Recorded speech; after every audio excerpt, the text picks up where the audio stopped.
Hey everyone, welcome back to the channel, where we engineer the future one car crash test dummy at a time.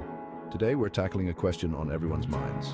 When will we all have our own Robo chauffeurs? Yep, we're talking about self-driving cars and the 5 levels of autonomy, or as I like to call it, how close are we to taking a nap on the way to work without dying?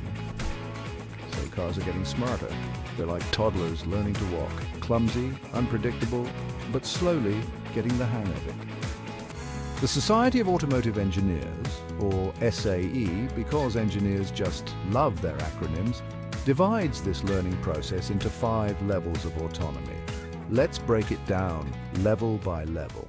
First up, level 0, or as I like to call it, hold on, it's going to be a bumpy ride. At this stage, the car has no idea what's going on around it. It's all you, the human, doing the work.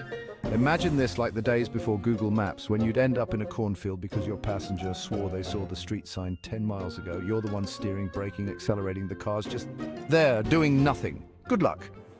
Next is level 1, driver assist, or I got you. Sort of. This is when your car gets slightly smarter, kind of like when your dog finally sits when you say sit. Think cruise control and lane keeping assist. You still got to be alert because the car could bail on you at any second. It's like a teenager learning to drive. I got this, and then immediately hits the curb. It's helpful, but don't relax just yet. Now we're on to level 2, partial automation, aka I can do it, but I need supervision. This is where cars like Tesla's autopilot come into play. The car can steer, accelerate, and brake on its own, but here's the kicker. You still have to keep your hands on the wheel and be ready to take over. It's like having an intern do the work while you watch closely, knowing at any moment they could spill coffee on the company laptop. It's pretty cool, but don't even think about reading that email or shaving while on autopilot. As for the impact on society, well, level 2 cars have improved road safety overall, but they're also making people overly confident. We've all seen someone cruising down the highway, clearly distracted, thinking the car's got it all figured out. Spoiler alert, we're not quite there yet. Now we're getting to level 3, conditional automation, or you chill but be ready to panic. At this level, the car is doing almost everything on its own, but if something goes wrong, it'll throw its hands in the air like, I'm out, and you better be ready to grab the wheel. It's like letting your kid drive the car, while you secretly hover your foot over the brake. You might get to relax for a bit, but don't fall asleep just yet. Level 3, becoming mainstream, could really shift how we commute. Fewer accidents, fewer human errors, maybe even cheaper insurance, although insurance companies do love to surprise us with premiums, so don't hold your breath. All right, now things get exciting with level 4 high automation, or Robo chauffeur at your service. This is where the car does everything. No human input required, but only in certain conditions. So no, you can't take a nap on your cross-country road trip just yet. It's more like your car saying, I'll handle the city driving, but you're on your own in the mountains.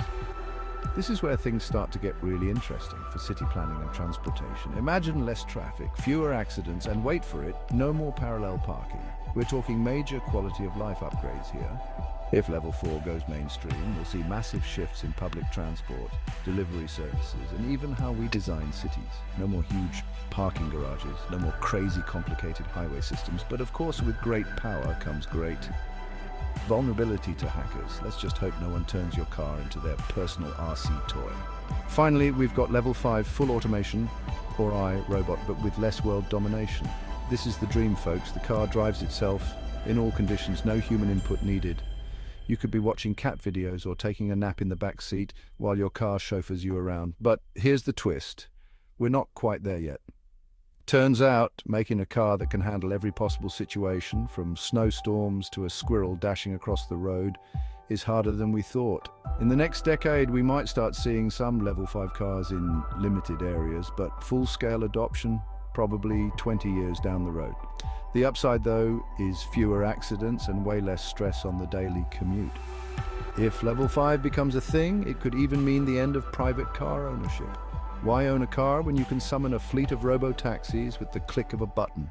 So that's where we are with self-driving tech. From shaky steering to full-on robot chauffeurs, we're getting there, slowly but surely.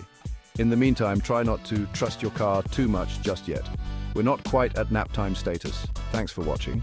And if you found this video helpful or at least mildly amusing, hit that like button and subscribe for more engineering fun.